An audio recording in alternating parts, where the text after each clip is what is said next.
Comisión en persona.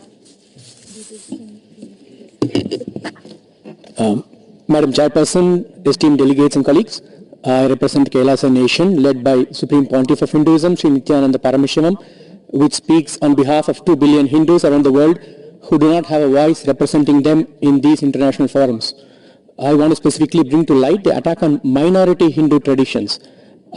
Hinduism, as people know, is not a single monolithic religion, but it's made up of thousands of unique enlightenment ecosystems which are called sampradayas.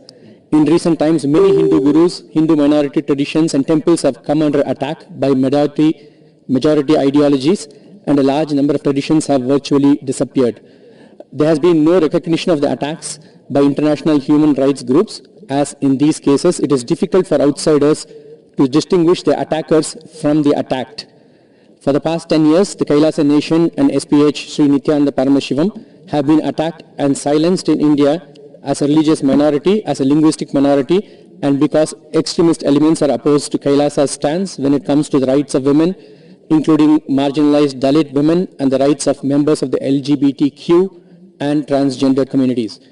In 2019, Kailasa approached the OHCHR presenting the case of persecution, and when this document reached the Indian media, a very well-funded defamation campaign was started by news sources which were supportive of the Union government, alleging treason and sedition on part of the Kailasa Nation.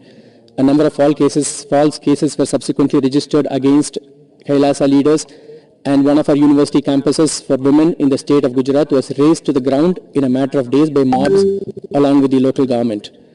Kailasa has since submitted a number of reports on the persecution to various forums available within the UN, but not much action has been taken.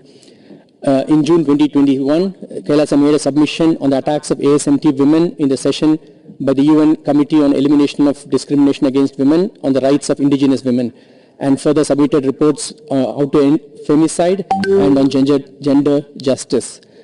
Later in September, Kailasa's report on media disinformation in India, which is a big problem, was accepted by the Special Rapporteur for the right to freedom of opinion and expression.